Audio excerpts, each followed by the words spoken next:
we're back with Unforgettable Conversations. It's episode 98, and we have a very special guest. We've had every single Camarena here. Nathan, Matt, and now we have the one and only Mark Camarena. How you doing, brother? I'm doing well, bro. You're missing my sister.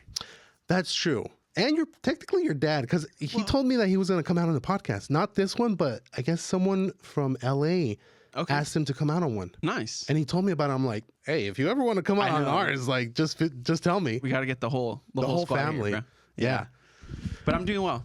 To answer your question, I'm doing well. Thanks for having me, dude. Yeah, no, thank you for coming on. At first, I was like, I feel like sometimes people don't want to do a podcast because, not because it's like a podcast, but because it's like, who's this guy? Who's this guy messaging me on Instagram being like, hey, you down to do a podcast on a Tuesday morning? That's hilarious. No, we talked about this at the church car wash, I think. Yeah, we did. And I think originally I was going to be with my other brother, with Matt. Yeah. And I was like, okay, cool. Like, I'm down. And then you hit me up and I was like, you know what? I think I'd rather do it without Matt. Yeah. Even though Matt's pretty cool, like, he's the younger brother. Yeah, he's kind of annoying. No, I'm just kidding. So for the bromigos that don't know, you're a very, very talented individual. Thank you, bro.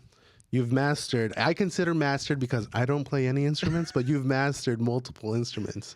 How many is it up to now?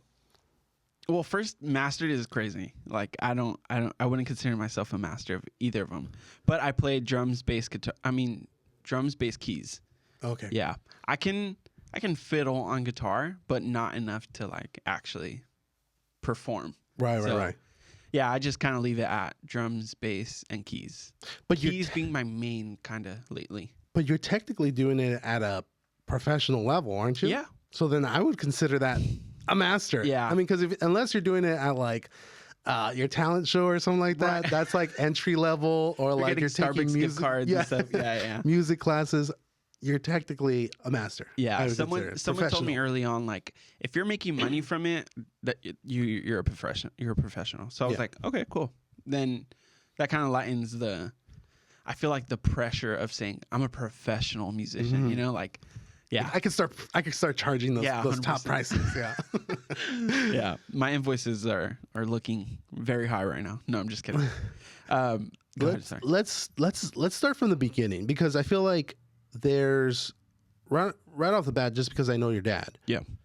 There's this history of music in your family and just talent in your family. So I know that I'm sure he was an influence. Oh, yeah. But let's start from the beginning. Yeah. When did you start getting interested in playing? Yeah. So from what I know, obviously I don't remember like my first like 5 years of life. But from what my parents and my family have told me is that I've always been interested in music in general. Like, I would have like toys around the house, like instruments, drums, little pianos, guitars, and stuff like that. And then for the record, my uncle plays keys. My uncle Job. My other uncle Joe plays guitar, and then my dad. They all sing, by the way. So they all. In addition to singing, my uncle plays keys, my uncle plays guitar, my dad plays drums. And so being around that it's kind of inevitable, you know, like for me to kind of show interest in that area. They would always, my dad and my uncle Joe, I think were in a band together when they were younger, and they would travel, like go out and like do gigs and stuff. And so I remember really early on, my Uncle Job and my dad, they were working on a music project, and it would be like later in the night. Like, my dad would come home after work, kind of put us all to bed, and then he would leave to go to the studio. And I distinctly remember like being frustrated because they wouldn't allow me in the studio. Like, because I was a kid still, like there's no way I would have retained focus or anything like that. And so yeah, they wouldn't allow me in the studio, and I was like, it was probably bad then, but I was like bitter. It's like, one day I'm gonna have a studio. You're not gonna be allowed. Prove them wrong. And so I remember being like so like hyper focused on like I want to be in a studio too, and so maybe that got like put on the back burner. And obviously, like I grew up in church, in the Apostolic Church to be specific. Mm-hmm.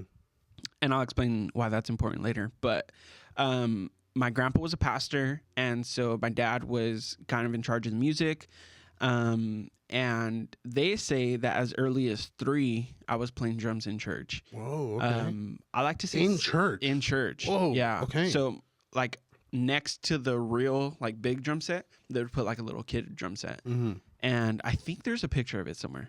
I'll have to look for that. But yeah, I would play drums like right next to them. And then I think it was like for a kid's service or something like that I got to play like the entire service or something like that. And so, yeah, it's been. But to have the confidence to go life. up there already too as a kid. Yeah, and I can't speak to that obviously because I don't know what I was thinking, but I don't know. I like now that I by the way, I have a son. He's 1.5 years old, and so now that I'm on this side of parenting, I'm like, my parents did a really great job at making me feel like I could just do it. You know, like they like obviously I didn't have any restraint or like, you know, hesitation to play, and so obviously that's on them, like for, you know, just championing me. Is that a word? Yeah. Championing? Yeah, I said that weird. Yeah, anyway, no. yeah, they did a great job, and so obviously I just felt like I could, and I did. And so when I tell people this story, I say 6 just because I'm like, I don't know if I could prove 3, but 6 is still like early. I mean, there's a picture out there. You said it. There really is. And I think 6, you were already officially. I was officially playing. Right. So like I was the church drummer at 6. And so yeah, I was playing, and yeah, so I started on drums. Was it difficult to start on drums? No, from my conversations with other musicians, I feel like everyone starts on drums. Like, I think it's just like, because that's where you learn like metronome. You get the rhythm. That's what I was gonna say. Like, you through. kind of have to establish your timing, and so drums is perfect for that because that's all that is, right? Right. All the other instruments like have like a melodic factor to them. Like, you start getting notes involved, and then you get to piano and guitar, and it's like chords, and so it's like multiple notes being put together, and like intentionality, all that stuff.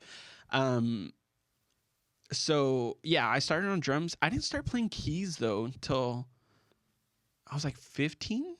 Oh, so 14, 15. So it was like later on. gap, Like yeah. I had been playing drums for a long time.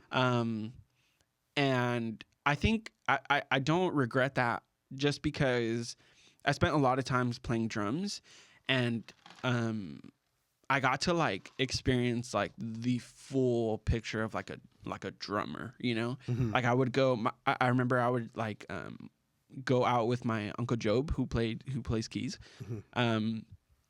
We would do like mini tours on Sunday mornings, dude. Like he would hit like 7 churches like on a Sunday morning. Whoa, wow, okay. That's exaggerating. But there was like a lot of, it felt like 7. Like I would just be, it was probably like 4 or 5 different services. But still, dude, we would do like 30 minutes worship, leave, go to the next church, 30 minutes worship, leave, next church. And so it was like that. And it was just him. And then I would play drums sometimes.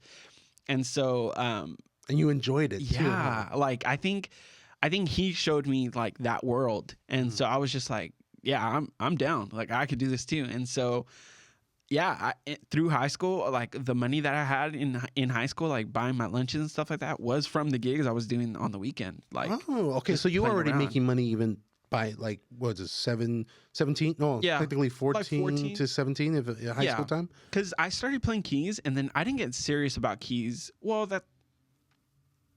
I guess both can exist. I was like really focused on playing keys, on learning keys, but gigging as a drummer still, like at the same time. And so I was, like to your point, I was making money, not a lot, but I was making money. Enough to buy lunch. Exactly. For the week. That's a start. That's a start. 100%. Like, yeah, I remember one of the gigs specifically would pay $50 a Sunday.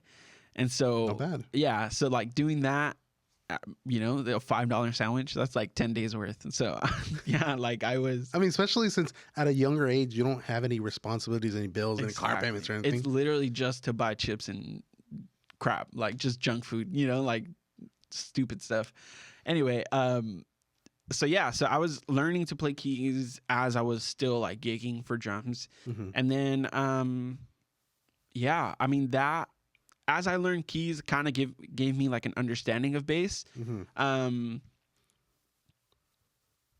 I think of the three instruments that I play, bass is my weakest. Just because of like the technicality like in both hands. Okay. I've never really like sat down and tried to like figure that out, but because I know keys, I'm able to like kind of dance around on bass and kind of, you know, do what a bass player does. Gotcha. Not at a high level, but Would you say it's enough. more difficult, or is it just it's the newest instrument in your arsenal? Yeah, I think a little bit of both. Like there's a meme that I recently saw that said, how to play bass. It's a 1-page book. How to play good. It's like one of those Harry Potter books.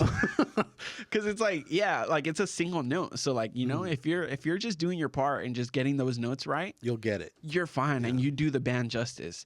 But then to be good at bass, it's like how you're like, you know, hitting each string, how hard you're like pressing each note, how smooth you get from note to note. Like it's just like it becomes complex. So I can do the job of just like supporting the band, but I wouldn't say like I'm like a good bass player. Like I don't have all that. All the hand techniques specifically for that. Would you say that in your arsenal of different instruments that you play, that would have been the most difficult, or do you think keys or drums was probably the most difficult? Maybe drums, because drums you use all 4 limbs. That is true. Yeah. You're using your feet too, and so you have to have like some sort of coordination. Mm-hmm. I would have to say drums is the hardest, but that's not to diminish how hard keys is, because keys, you know, like I said, like involves like notes on top of like the rhythmic aspect of things, like and then once you start like putting notes together and like forming chords, and then you get into like, because you have like your normal chords, and then you have like what they call like passing chords, like to get to and from chords. So to start learning all that is pretty tough, like pretty hard. But I feel like physicality, drums is harder, because you have to make sure like you're using all 4 limbs. Yeah. It's funny because I had someone on the podcast not so long ago, and we were talking about like if there's a correlation from someone who drives stick to someone who plays drums, and if they're more prone to be like able to do stuff like that. Because if you think about it, your left hand's on the steering wheel, your right hand's on the gear shifter. Your left foot is on the clutch, and then your right foot is switching between gas and brake. So I wonder if that has something to do with it. And to take that even further, for those who drive stick, know that there's like a sweet spot in the clutch, right? Yeah. And so that kind of creates like a rhythmic, you know, aspect to it. Like, you know, like how fast you let go of the clutch, or how like, you know, when you press and stuff like that. And also even listening to the transmission, right? True. Like you have to know like when you're at the shift to the next gear. Exactly. Yeah. So it kind of is. There could be. Like I wouldn't doubt. Like if do you drive stick? I can. Okay. I don't right now, but I can. And so maybe that's like either one helped the other. Like maybe your drum skills helped you learn stick, or you're driving manual helped with the drums. I would love to see a stick driver who is not a musician attempt drums. Like I would love to see that, to see like, all right, is that, you know, just to prove it, to see if it works. See, I think I've never tried drums. You drive stick. I've driven stick before, but you're a guinea pig, bro. I know I'm gonna be the guinea pig. We gotta try it. But I also I've driven a motorcycle, and I feel like from driving stick to driving a motorcycle, it's even more complicated, because you have to be more detailed. So your clutch is actually on your left hand. Oh. Your throttle is on the right. Your front brake is on the right. It's also on the right. So your gas and your brake are right next to each other. Your gear shifter's on your left foot, so where the clutch would be, your technically gear shifter would be, and then your back brake is your right foot. Okay. So to stop what they teach you during motorcycle school is if you're going to be driving and you want a complete stop, instead of hitting the front brake, your back end could topple over, or if you hit the back brake too hard, you'll lose traction. So they tell you to hit him at the same time. So you're hitting that brake, letting go of the gas, and hitting it over here, and then obviously switching gears left and right with the clutch. What does that? This is not part of a musician podcast, but what does the gear shifter on the motorcycle look like? Is it just like a? It looks like a on and off. The gear shifter. Yeah, so it's just like a little, I mean, to kind of like connect it to like a guitar, like a instrument. You know how like the guitar has that one, I don't know what's called, the little stick. Yeah. So what is like it, a whammy? The whammy. So it kind of looks like that, but it's for your left foot. Okay. And down is first gear. Got it.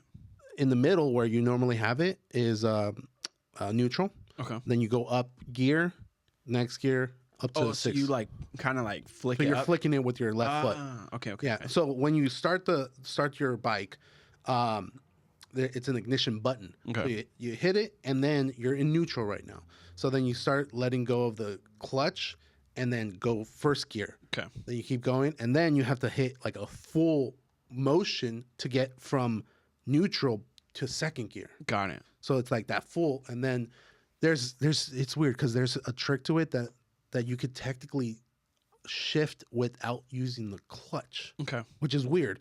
I don't know if you could do it with the car. So you're speeding up, and then you're letting go of the gas, and instantly you're shifting it. Yeah. I think you could. Well, not. I think you could do. You could do it. Yeah. I've never done it on a car. I've never done it on a car, but I know I used to do that with a motorcycle. Like I'd be getting close to like a stop sign or a red light, and I know it's gonna turn green. I'd be like coasting. Right. And then right when I'm gonna go, instead of hitting the clutch, I just speed up and switch to the next gear, and it's boom. Didn't even have to touch the clutch. That's like part of the timing thing too. Like with like the clutch, like kind of like just trying to see if you can get it right. Like when you're approaching, like I remember I was driving like a hill, or no, it was like a train track. Hills are the worst, huh? Yeah, bro, they're terrible. Especially when you're like new to it too. You're just like, it's so like stall and then it just slowly go backwards. It's just like the perfect example of anxiety for anybody who doesn't understand it. But yeah, so like I was approaching like one of those train tracks, like you know how it like goes up. Oh, there's one right here actually. Oh, okay. So it's like you're still slanted. Like you have to go up and then you come down like that little hill for the train tracks. Right.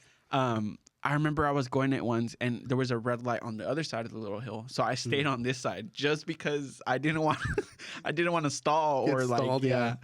And so yeah, it's like part of that like timing to go up, and yeah. I think I'm gonna have love to see that. I'm gonna have to be that guinea pig because I've tried piano. Okay. I've tried guitar. I've tried saxophone. No way. I can't do it, dude. I am just like not inclined to doing it. Like, yeah, why? Well, why I don't know. I just feel like I can't get it. Like I'll do it and I'll do it and I'll do it, and then just like I would assume someone by now, 6 months in or something like that, would have it cracked down. But I'm like, I don't know. It just doesn't work. Okay, that's so fair. I think drums. I've never tried that one, so we should try it, bro. I'm gonna have to take some lessons from you. Next podcast, we're gonna have a drum set. I'll just be like, all right, I'm gonna be the guinea pig and be like, okay, I know how to ride a motorcycle. I know how to drive stick. Let's see if I can master. Let's do some studies real quick. We'll send the studies to a university or something. Exactly. That's funny, dude. And fun fact, and this is a fun fact about your family that I know. So, and it's cool, like it connects with the drum part. We were talking to your parents not so long ago, and your mom told me something interesting. I was like, I already know what you're going to say. It's hilarious. She used to be a drummer. And I was like, wait, she swears she's a drummer, bro. She swears she's a drummer. Like she still has the skills. No, she doesn't. Sorry, Mom. But she does not. She just gets behind and she can like like get a little beat in. More than the average person already. Guess. So It's just funny. Like her and my Antonita would always tell me like, they're like, I could play drums too. Like trying to humble this is me. And I'm proof that you guys are all talented. This is proof. Your uncles, I mean, they married musicians. the fact that your dad he created his own band. I mean, you are the example as well. And then your aunt and your mom. Yeah. Like, I think I know one person that knows how to do like a decent instrument, and it's like Joe, my cousin Joe. Which is great. He's great, but he's like an anomaly by himself. No one else knows how to do instruments. Well, Jacob plays drums. Oh yeah, Jacob too. And Tim. Wait, maybe I'm the off man. Maybe you're the anomaly. Yeah, because Danny knows how to sing and play the piano. There you go. You know what? He plays keys too. That's he does. You know what? You're the anomaly. I'm the failure in the family. I need to start drums. You should, just for the experiment though. At least for the experiment.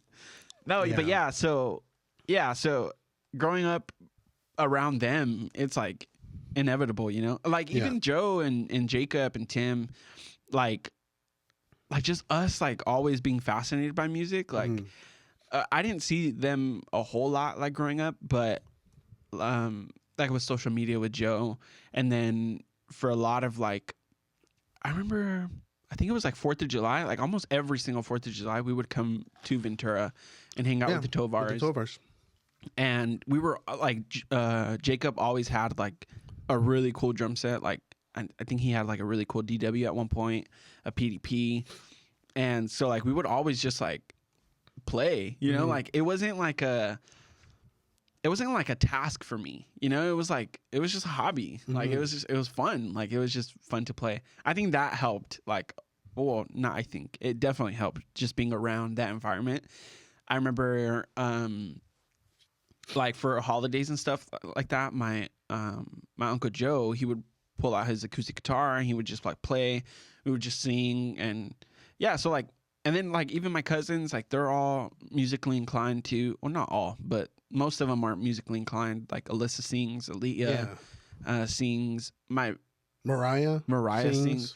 I was gonna say, they might hate me for saying this, but my brothers can sing too. Like they actually. I would love to hear Nathan and Matt in the shower. Just 100%, bro. Just recording things. Like, well, so you guys can sing. Yeah. You're going to have to sign an NDA. Yeah, but so like we're all a product of that environment essentially. And so so it's been great. I love it. Yeah, I just realized that when we were in charge of the juniors, we had the juniors performing, and I remember Nathan actually helped us out because we bought this the cajon. Oh, there you go. And for a lot of people that don't know, it's kind of like an acoustic drum set. Right. It's like a box that can produce a few different sounds. Like there's a snare in the inside of a box, and so when you hit it, it like rattles the snare, and then like if you hit lower, it's just like a boomy sound. Yeah. And Nathan was the one that was playing it for us when we were doing like little junior services inside. And it's kind of funny because when they first told me, like, I think Nathan was one of the ones that was like, we should get a cajon. And I'm like a drawer? Like what the heck is a cajon? A cajon? And like I was like, what's a cajon? And he's like, okay, well, it's gonna be kind of expensive. We're gonna have to use some of the junior funds, but it'll be the property of the junior department.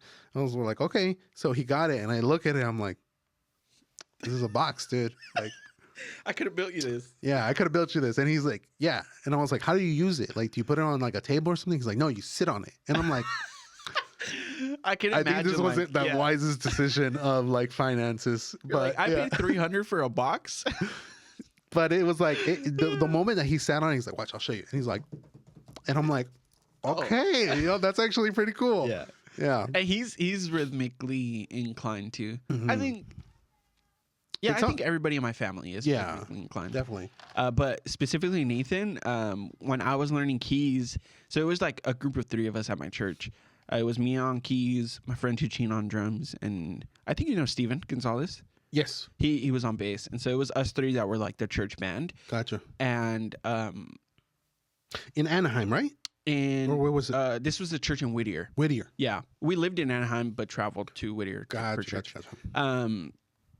Yeah, and so I think I don't know if Nathan wanted to play drums or there was already like a conga set at the church. Ooh, okay. And so he just set him up, and so he was part of the church band too. Like he would just play congas. Oh. And I think he at one point it was like he had like the two big congas, and he had like the little bongos on top. He might have had some chimes, something like that. Man, Yeah. you gotta like pull up a video of that one day and send it to Yeah. me, because I would love to see Nathan on that. Just Yeah, and he was like into it, bro. When I was younger, I made fun of him because what else does an older brother do? Yeah. But now it's just like it was cool to see like how like passionate he was about it. It was funny. But yeah, so I think everybody. I'm just realizing now, like my whole family is like, my immediate family is like really rhythmically inclined. Like, Yeah, that's why I was like, I've known the Camarenas for X amount of time now, and I feel like every single time I hear a Camarena, I'm like, they either know how to sing, they know how to play, or they are just better than me at any instrument, because I don't know how to play any of them. So they're just amazing, talented people. Yeah. No, yeah, I'm realizing that right now too, which is crazy. But yeah, my dad was kind of like the Inspiration to it. Yeah, dude. Like he was what we now know like in church as like a worship pastor. Like he held that position literally all my life. Like I've been to 3 churches with my parents, and so at every single one of those churches, he was like the worship guy. And so, I think that helped me because like I would help like collaborate with like songs like for the church and stuff like that. And so just being like around and involved in all that stuff kind of, pushed me to see how far, like what the limit is, like to what point can I do this or whatever. And now, like I've been on staff at a church as the worship guy. I consult churches with this very thing, like helping them like shape and develop their worship departments and their music departments. And so, yeah, dude, it's really, I was gonna say my dad's fault. Well, I mean, it is, but there's probably a better word to use. Yeah, he's not at fault. Yeah, it's his guidance. There you go. That's a better word. He guided you. Yeah, exactly. So it was my dad. It was really my dad. Like, yeah, and yeah, I think, yeah, he was really hard on me, like growing up, but I think like that, like he would always preach to us about having like tough skin, like always, like not just about music, like when we were doing sports and like we would get our feelings or whatever, or like, we didn't like something, he would always preach to us like, you have to have tough skin, bro. Like, like that is not something worth like you getting like bent out of shape or whatever. And so that kind of like applied or like moved into music too. And so like him just confronting me about like being like not knowing music or like not being prepared, or even the way that I was like leading the rest of the band, like he was the first to be like, hey, like what's your problem, like why are you talking like that, or what are you doing or whatever. And so that kind of helped me like be able to do this at this level. Just because I learned that I couldn't talk to people like that, or like or your I had dad to was gonna come after you. Yeah, exactly. So yeah, it's really interesting like to look back and see how like that's not the word, how like guided, that's the word, guided I was by my dad. So your dad is an interesting person himself, because if you think about it, like because he obviously he's the assistant pastor at our church. And when I learned about his background, obviously there was the band and his like instrument background and just the talent. But then you look at his work life as well. I mean, kind of in the construction side, hustler, businessman. I mean, it kind of shows like he got all these like different skills and he applied them into his family, and that he was a leader not only at work and as in the band, but also at in his dwelling at home. Absolutely. Yeah, my dad, like I don't know like more of a hustler than my dad. Like He's a hustler, bro. Like for real. Like a real definition of a hustler. Like he just off the top of my head, I know that he started like 4 different companies in like completely different industries, bro. Yeah. Like one signage, one auto body, whatever that's called, like that automotive industry. Automotive industry. Yeah, it wasn't mechanic. It was like the styling cars, like paint jobs. Like a detail shop. Yeah, exactly. And he went. This is the most random one. He went into like an Indian like floor carpet business, and he was like top over there. And I'm like, what do you know about carpets, bro? Like, how did you do that? But he's just that dog, and I think he gets that. He gets that from my grandpa. Yeah. My grandpa is a hustler, bro. He's been in the same business his entire life, but he's a dog. Like he's got that hustler in him. And so he gave that to my dad, and my dad essentially gave it to us. And so you pass down those skills. Yeah, and you're, for some people that don't know, your grandpa was like a pretty legitimate salesman. Solid, bro. And the reason I know this is because my dad is like a legitimate salesman, and his mentor, the person that trained my dad, was your grandpa. Yep. And I've heard this story countless times, bro. Like everyone that I know, they're like, oh yeah, like your grandpa taught my dad how to do this or whatever. And I'm like, I wouldn't put it past him. Like he's that guy, bro. Like, yeah. And he wasn't born in the States. Like he was born in Mexico. He came over here. And then he started a business, bro. He was balling at the prime of his career, bro. Like balling.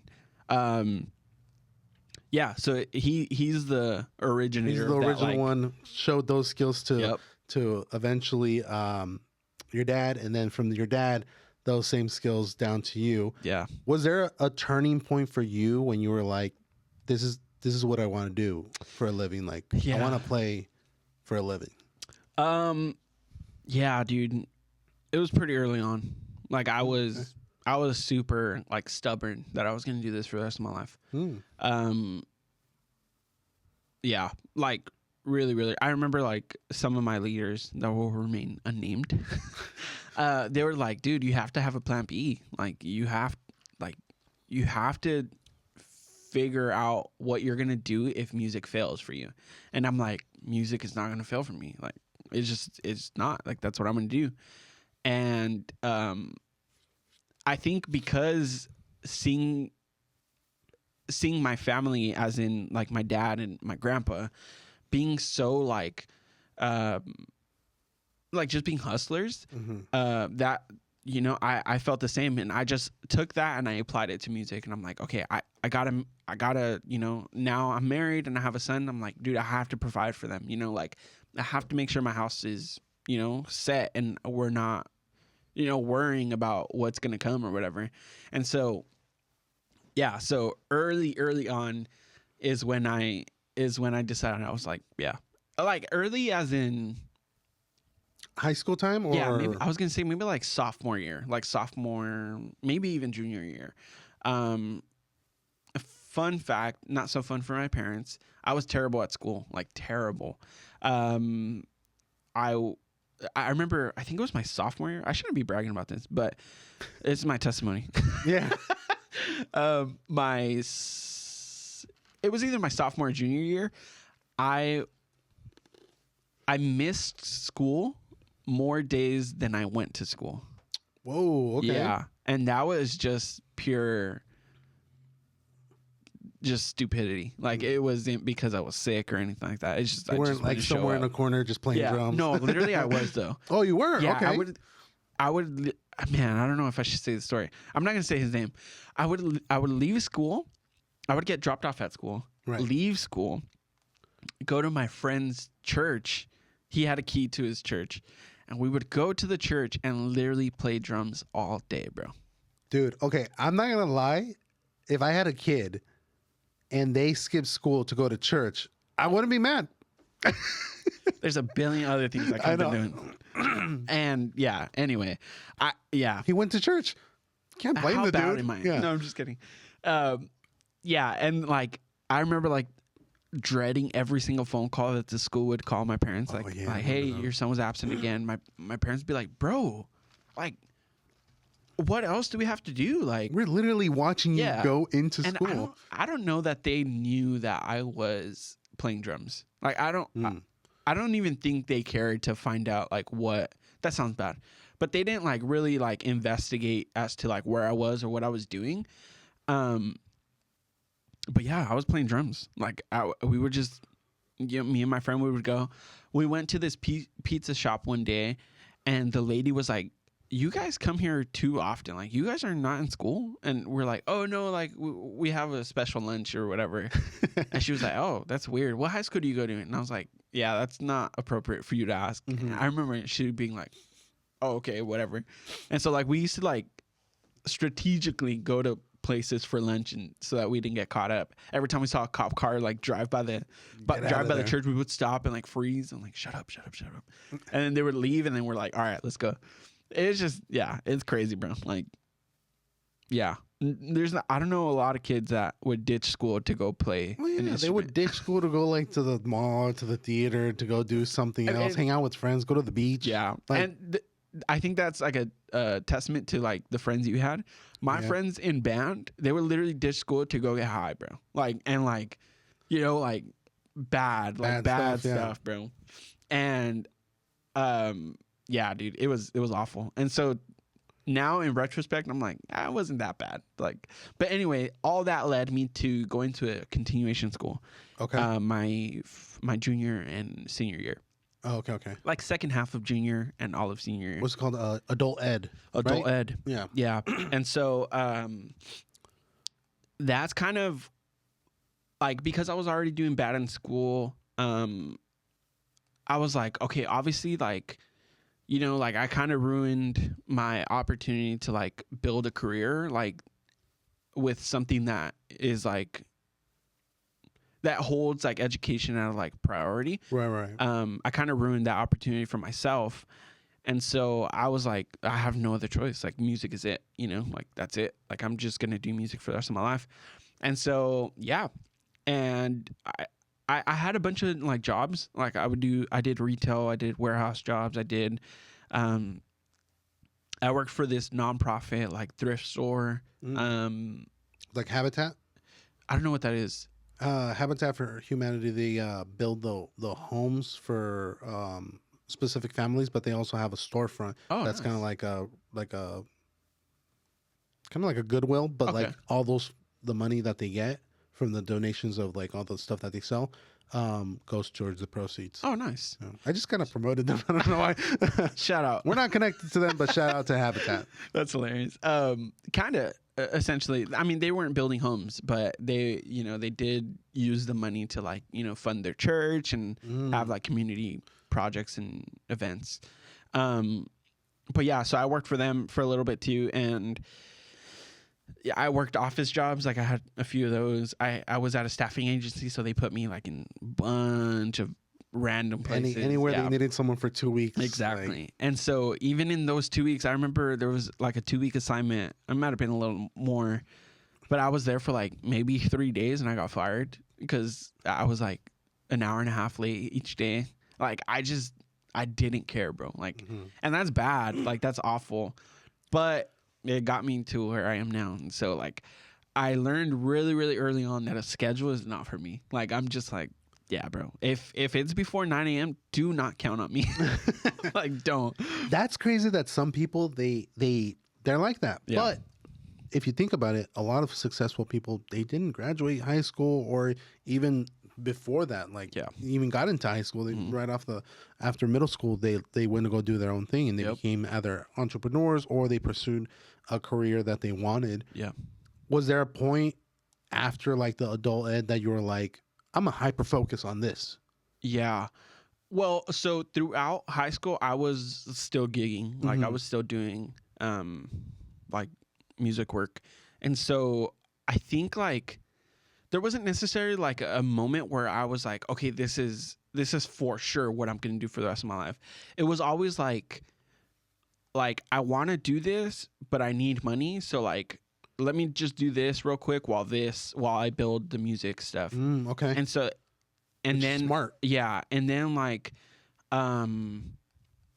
yeah, I mean, there was times where like I was out of a job for like months at a time, and I would just like still like keep at my gigs. Like I would just like make sure that I had those. I knew all my material. I was prepared. I was like super easy to work with, and then also like in my church life, I was super involved. Like I was like the music director at basically most of my churches. For sure, like the ones that I was like old enough to be, and so like I was like always making sure that we were like prepared for those, like the weekends and stuff like that. And then I got to my friend Elohim's church in Whittier, and I was like the worship guy there. I got a call then to see if I wanted. Wait, how did I get involved there? At Whittier? So I was at Whittier, and then I would take one Sunday off a month from my Whittier church, and I would play at this church in West Covina called Faith with one of my friends, and we established a working relationship. Blah blah blah. He left that church, and then he got on staff at a church in Camarillo. Okay. So he was in West Covina, got on staff at a church in Camarillo.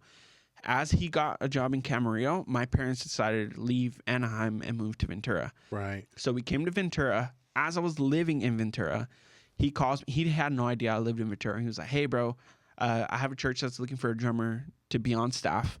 The only catch is it's that it's in Camarillo." And I'm like, "That's like 15 minutes away from me." I'm like, "Yeah, bro, I'm in."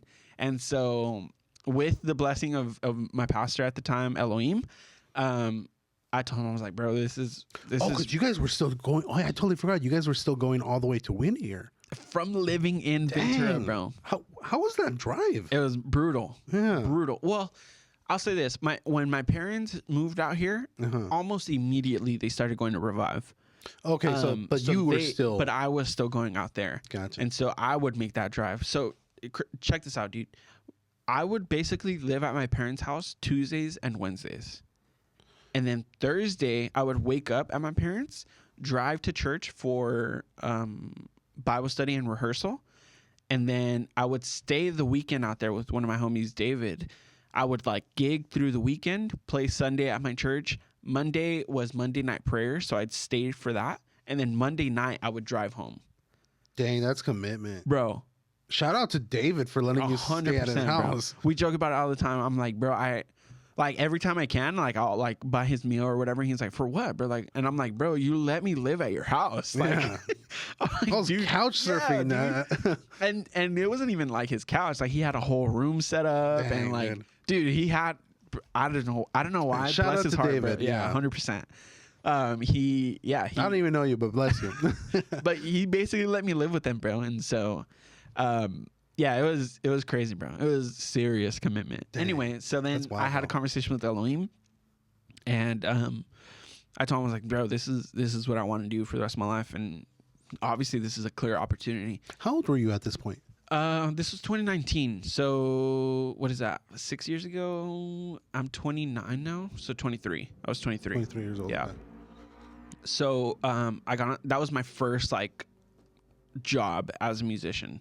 Full time. Yeah, which was crazy, bro. For the amount of money that I was making at that church at 23 years old was ridiculous. Like no one should have let me have that much money, bro. Like that was so dumb. They should have paid you a lot less. Lot, bro. But I didn't say anything, obviously. And then I made the dumbest decision in my life, bro. I went back to school. That's a hilarious statement right there. Just clip that, because we already know what happened when you were at school before. Exactly, bro. And so you were at church, not school. Yeah, exactly. And so now I went to this was like college, and so I was like enrolled in some courses or whatever, and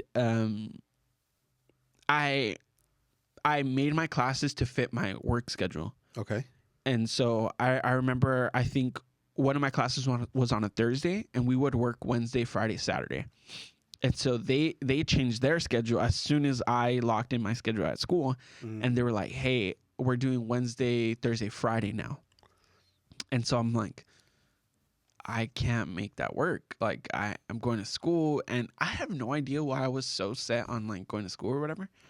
And so, yeah, like maybe you were trying to get that like I guess. degree, and like I don't even know, bro. were you like, but, set, like for a what? I don't even know. music theory or like some type of music degree or something? I think I was like in a music class, but like that wasn't like my major. Like I think I was trying to get my GED out of the way. Okay. So it was yeah. before that. Okay. Yeah, so it was like before my AA and all that. And so, yeah, bro, like, man, I'm cringing at myself. Like, how dumb of me to let go of a job. But obviously it worked out. And so I went to school, or I left that church, like, to pursue school, which is so dumb. And I left all that money there.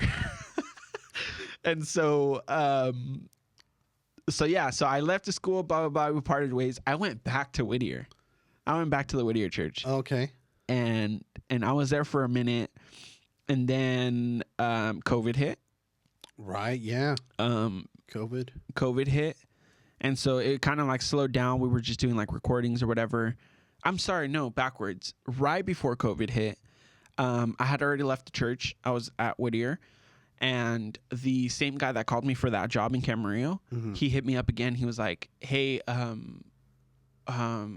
are you down to play drums for a gig that I have or whatever?" And I was like, "Sure." He's like, "It's at the same church in Camarena." He's like, "We're bringing an artist in, blah, blah, blah." And I was like, "Cool." Then the event comes closer, and I'm like, "All right, like, what are the songs or whatever?" And he was like, "Yeah, you just got to learn like songs like In Jesus' Name, Our God Reigns, blah, blah, blah, blah, blah." And I'm like, "Who's the artist?" He's like, "Israel Houghton." And I'm like, "You mean my goat?" Yeah, like, Israel. I'm like, is it Houghton or Houghton? Houghton. Okay. Houghton. I always read it and I was like, I know, me too. He actually, funny enough, he says it in an album. I forget which one of his albums, but he says, "My name." Oh no, it's his son. He says, "My name is Israel Houghton," and then it like echoes, like it's like Houghton. Oh, that's smart. Just so you don't forget. Yeah, exactly. But that didn't click until later. And so yeah, dude, I played that event for him, and Israel liked us a lot, and so he picked us up as like his like local LA band.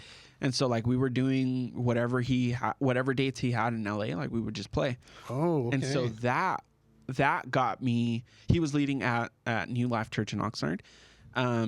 He was leading at New Life Church, and so I played with them at New Life. And then Joe Meza was already there. Okay. So when I got there, I was like, I knew someone from the church, and so I was like kind of just chopping up with him. And I got to know the music director, the worship pastor, the production director.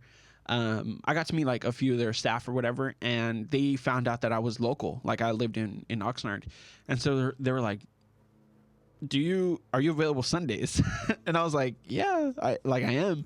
And so that kind of made the transition back. So I left Whittier again. Shout out to Elohim, bro. He was the most patient with me. But he knew like that I wanted to do this. And that you were pursuing this career. And like, I don't know that not to toot my own horn, but I don't know that there's a lot of people that would return to the church that they left. Right. I pursued music. And looking like the prodigal son. Yeah, literally, here comes Mark again. That's probably exactly what he felt like. He was like, "Here we go." It's okay. Come back. And you can play this Sunday. And then he let me be in charge of worship again, and so we were doing that. And then I had to have another conversation. I was like, "I'm sorry, I gotta gotta leave again." And he was like, "All right, cool. Like, that's good." And so, well, that's good support though. Super great. The fact that he knows that like you're trying. Yeah. And even if it fails, like you still got a spot here. 100%. I'm sure. Wouldn't doubt it that if something happened, God forbid, he'd still be like with the open arms, like. Like now? Oh yeah. Yeah. Absolutely. Yeah. Like even more now, probably. Yeah. Yeah. Plus, you were honing in your skills too. That's the thing, and like it wasn't like I'm preaching to the younger musicians right now. It wasn't like I only prepared for my gigs. Like I didn't put my best foot forward just for the ones that were paying me. Like if anything, I put in 10 times more work for the free stuff. Like I like serving at my local church. Like there was no greater priority to me than those. I remember one of the first gigs that we did with Israel. I I played that Sunday morning at my church, and I specifically remember that was probably one of the like most impactful like moves of God that I've ever felt in my life. And it was at my home church, and then I remember like being sad that I had to leave like early to get to my gig. Right. Like, yeah, all that to say, like, I made sure that my church was like the utmost priority. Right. And so then that, like, you know, obviously, like, I learned this later, but one of my friends said, how you do anything is how you do everything. And so, like, me putting all that effort into my free work,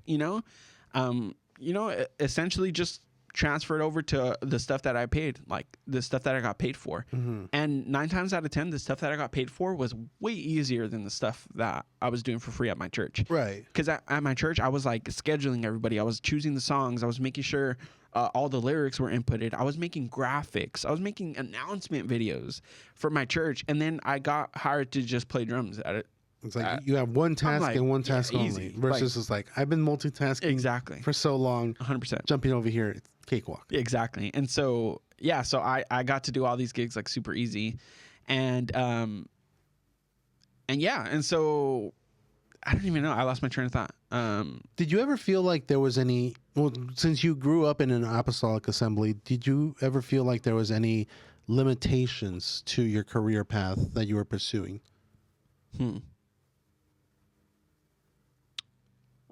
That's a good question. Yes and no.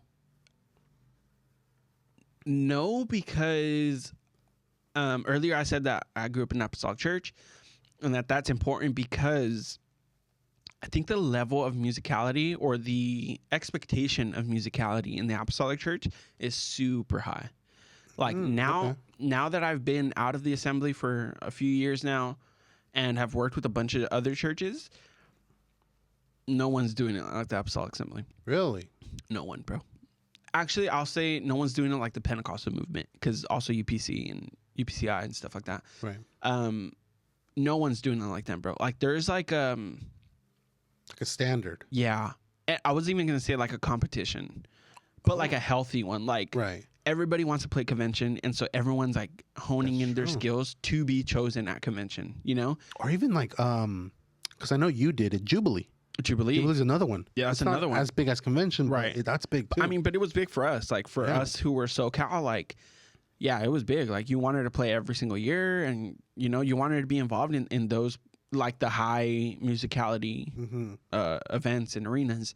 And so, yeah, dude. So it's like a healthy competition that they had within, like, I guess, multiple churches. But it's like not known. Like you and I wouldn't necessarily like be enemies or like competitors, right? But we would all like subconsciously like try to be the best to be chosen at convention or Jubilees or all the events like district services, all that stuff. And so do you think there was ever like, because I don't know, I truly don't know who's in charge of conventions, but do you think there's a difference between just someone that's really good at playing versus possibly favoritism? There's both, and that's kind of like why I said yes and no to the limitation thing. Gotcha. Because some teams are chosen based off who proximity, instead of talent, and that's the limitation that I see from that. Like it's like very, you kind of have to play your cards right and stuff like that. Which is an entirely different conversation, but yeah, like they. Oh, at first I was like, wait, is that my phone? Oh shoot. Okay, cool. Yeah, I was like, at first that's why I kept looking over here. I'm like, am I hearing my phone or am I just like hearing things? Let me see. Yeah, go for it. Yeah, because like I mentioned, I've never really seen the big difference between like performance or like talent, I guess you could say, versus like how you said proximity or like it's who you know. I've just seen like most of the time everybody that's good at either singing or instruments or anything like that, you see them a lot of the times at convention. Yeah. The national convention. It's once a year and it's a big event. It's a big event. And it's like, yeah, I think for those, whoever like the leader has done a good job at like choosing talent. I think for like district events and stuff like that, and like, you know, just like little things, it's a little bit different. You want to get like people involved, and you know, you kind of have to like weigh that out or whatever. But the people at convention typically did a good job at like, you know, choosing talented roster. Right. So yeah, I think that's like the only limitation that I saw. Like, it's just you kind of had to play your cards right, and it wasn't solely based on talent. Whereas in like the secular music industry, it's purely talent. Like, well, okay, yes, it's like the talented make it to consideration, and then from the pool of the talented, now it's like, okay, well, who's cool to hang out with? Who's easy to work with? Like, okay, so kind of like, I don't want to say popularity contest, but a little bit more like you're going to be working with a team. Yeah, and so we need professionals. Exactly, yeah. But like talented people that are nice and kind and respectful. Right. Because 9 times out of 10, talented people are the opposite of that. Yeah. So like, it's a skill to. There's like an ego to it, or something like that. And you have to put that aside and like, dude, we're here 100%. Not only to do the Lord's work, but we're also on a professional basis. And so, yeah, so it's like talent first, and then of the talented, then who is cool and fun and respectful and all that stuff. So yeah, that's the one. Was that your question? The limitation? Yeah, the limitations from like the Apostolic Assembly, if there was any. Yeah, that's the only one that I've seen and that I've experienced. Aside from that, I don't think there's any. Like, I think it's a very healthy competition, like inside the assembly, that like produces really such talented dudes, like a lot of talented dudes. Like, now that I've been out of the assembly and I've been working with churches, like, they don't know that I'm apostolic, and they'll bring it up to me. They're like, hey, like, they're like, do you know this guy? And I'm like, do you know that guy? Or this guy's so killing. And I'm like, who is it? And then it's like one of my friends that I grew up with. Like, oh, and I'm like, I grew up with them, yeah. And they're like, wait, what? Like, you're apostolic too? And they're like, I'm like, yeah, I used to be apostolic. And they'll be like, yeah, like, that makes sense. That's why like, you're good or whatever. And I'm like, I guess. Well, I guess when they refer to me, but I know it for a fact when they're talking about everybody else who came from it, you know? Right. It's just, they're just great, bro. Like, it's just, I don't know if it was intentional or not, but they produce a ton of talent, bro. Like, a ton of talent. Do you because like the way that you worded everything, you obviously had a really supportive pastor. For sure. And he allowed you to jump around to different like, either to do your gigs or different churches to help out with other different ministries, as far as like playing for them and whatnot. But for, I guess, the up and coming people that are going to be kind of doing the same path as you and maybe not have a supportive pastor, do you feel like that is a possibility, or do you think like all across the board a lot of pastors are kind of like somewhat encouraging like yours was? I don't think that a lot of pastors are encouraging as mine was.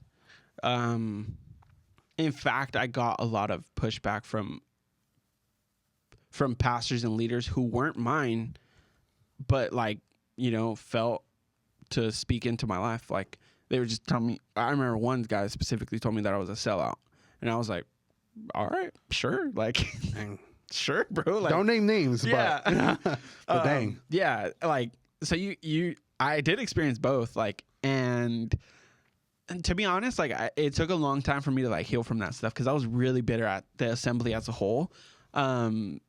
Just because I did hear like a lot about that. I noticed and heard that like my parents were even getting treated differently because like of my situation. And so that just like, you know, that didn't rub me the right way at all. And so I was like, yeah, we gotta or not that, like I have to essentially like prove them wrong. Like I'm like, whatever. It was like kind of motivation or whatever. But to answer your question, it's gonna be really hard for someone who doesn't have support to like make the leap. But I think that if you see something or an opportunity that's like, you know, worth pursuing, I think the jump is worth it. And I'm saying that from this side, you know, after the jump was worth it. Right. But dang, that's tough, dude. Yeah, because like, there's also obedience too, you know, like there's value in like spiritual obedience, but there's also spiritual manipulation, you know, that exists too. And so it's a really tricky balance. Thankfully, like in all my decisions, my parents were like, yeah, like in go support. for it. Yeah. That's always good. Like the fact that your parents, and I think that were was like the foundation, like because my parents supported it first, and then I was able to pursue like whatever my pastor said. And to be honest, maybe if my parents supported and my pastor didn't, I probably would have still done it. But it just made it that much easier for me to do it because both supported me. Right.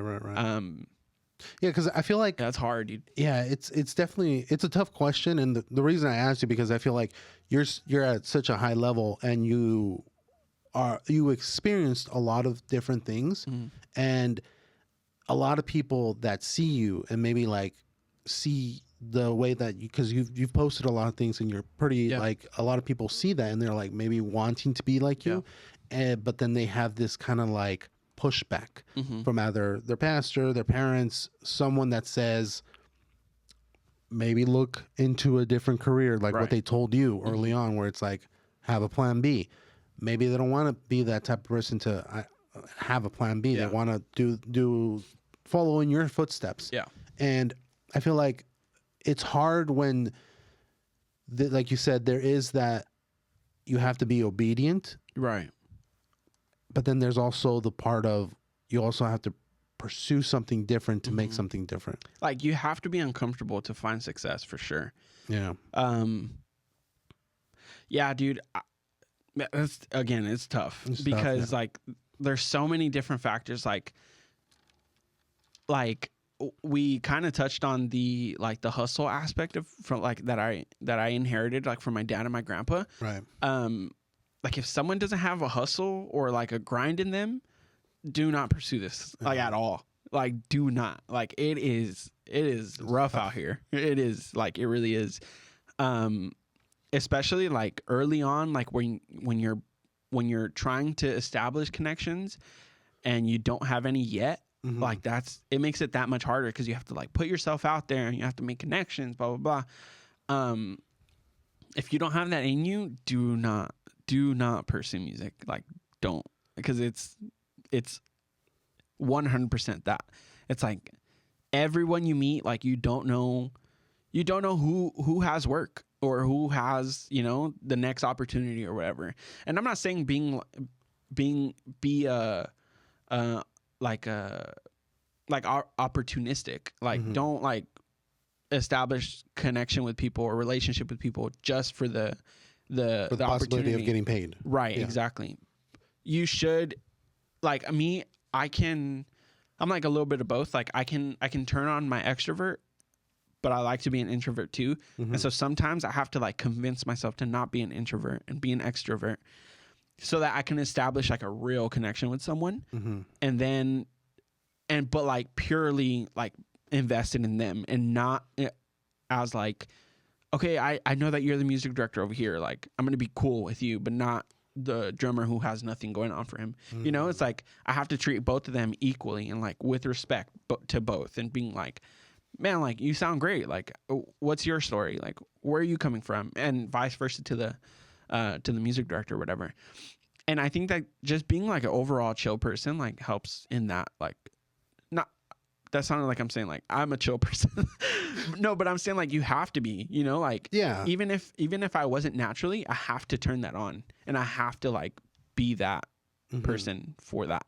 I totally get you because I always tell this to my wife because even though we're not obviously in the music industry, but there's something awesome about being able to walk into any room and know that you can have a conversation with anyone. For sure. And there's no like that person hates me, or I have some history there, or maybe they don't like me, or it's comforting to be able to walk into a room and then you run into people that you've talked to and you're just like, they see you and they're like, oh, with open arms. They want to, like, I think that's why I enjoy doing podcasting, because I get to talk to different people that I've met in the past or new people and actually sit down and have a conversation with them and build a relationship with them. And then like maybe the next time I see you at church or anywhere else on the street, I see you, I'm like, hey, what's up? Like, hey, it's good to see you. How you doing? How's the music industry? Yeah. Blah, blah, blah. And there's this little line that I always tell my wife. It's like, let's always try to be Switzerland. Neutral. Yep. We never take a side. Yep. Don't expect me to lean your way. And even though we know each other, like if you're having a problem with someone, you're having a problem with someone, not me. Exactly. Yeah. Like don't put that on me. Like don't. Yeah. It's very that in the music world too. Like, yeah, there's been a lot of times where like two musicians are like beefing with each other, or like even like camps, like not like youth camps, but like camps of people. Yeah, like little pools of people. Yeah, like cliques.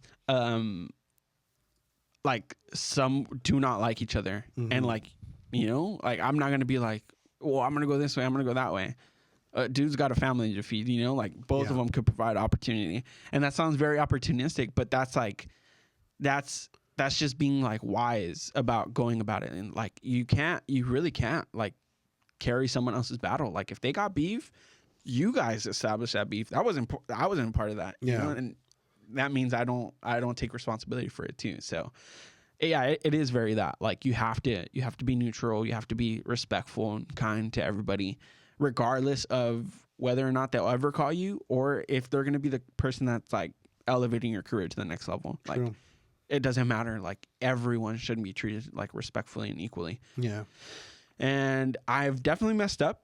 Like with that, like I've definitely messed up, and some people early on, like I did cling to because I thought there was opportunity, and but that's exactly why I know this now on this side of it, you know, because like I messed up and I learned, and I'm still learning. Like I have to stay a student, like of the whole industry, you know. Yeah, because a lot of people, once they reach your level, they think I'm at the top. I know I know everything, and I can teach everybody. Which is crazy, bro. Because I feel like I'm not saying this like as a humble contest, but like I really feel like I'm at the bottom still, bro. Like like I've never toured. I've never been on like I've never been on like on a TV show. I've never done like any festivals or anything like that.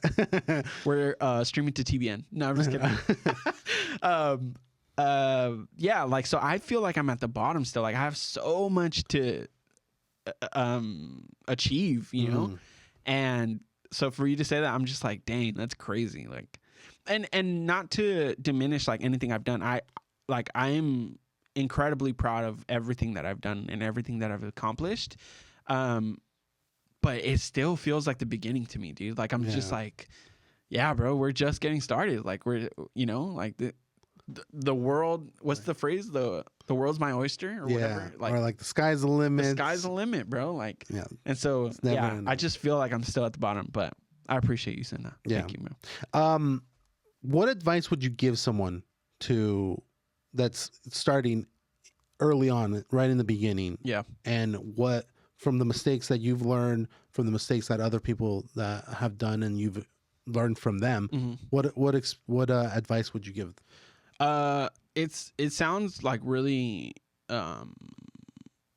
like just like thrown advice or whatever, like not significant, but consistency, bro. Like that's really it. Like consistency in everything that you do. Like reps are your best friend. Like if you get easily like frustrated or tired and you're just like let's say like I'm practicing a song or whatever, and like I get frustrated or tired, I'm just like, I won't do that right now.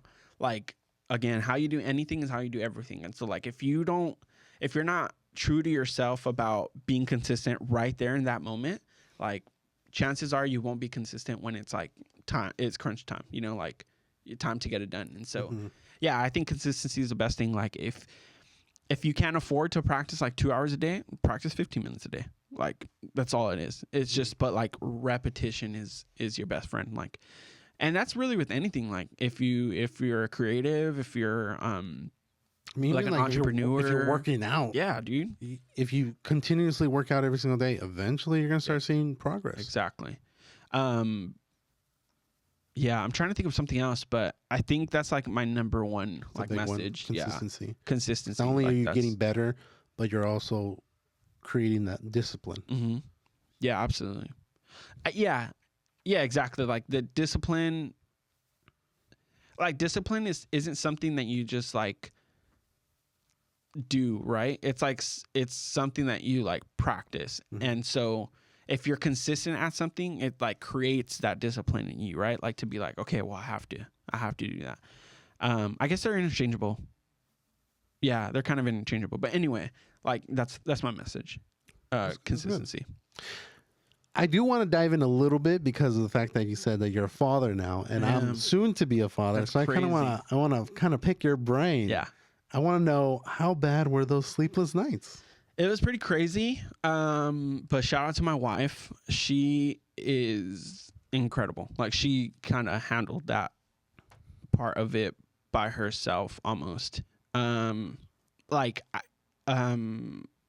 would just like get up if she needed like, I don't know, like water or like to stay awake and she needed like a little snack or something. Right. Or if she was craving something, like I would leave the house and get something. But as far as like sleeping, as a dad, like you're really only interrupted like because of the sound and just to like make sure your wife is good, like to be up or whatever. But she kind of handled that all by herself. So yeah, my sleep was interrupted, but not nearly as much as hers was. So it's like kind of easier on our end, to just kind of like, unless the baby's bottle fed, then, you know, it's a toss up. Then she could just be like, your turn. But we weren't doing bottles just yet. So it's elbows like, you in. That's a signal. That's all you. It's all you. Yeah. So, but it's really, yeah, I think the adrenaline like doesn't let you feel it as much. Okay. Like, cause you're so like it's just a slap to the face. You're like, I'm responsible for a whole other life, bro. Like, and so that just kind of gives you like a solid adrenaline to be like, sorry, I got distracted. My haircut's at 12:30, bro. Yeah. Oh, okay. Yeah. All right. Well, I mean, I'm so sorry. That's awful. I'm the worst guest ever. No. This is great. We actually went over a little bit over an hour, so okay, bet. We got to do this again, brother. Yeah, dude. Thank you for coming on. I'm so definitely sorry. next time we're gonna do a dad episode where I'm just gonna pick your brain 100%. completely. And I have a whole list, yeah, a whole little list playbook, the Camarena style. 100%, bro. Alrighty. Well, let's end this then. All right, bet.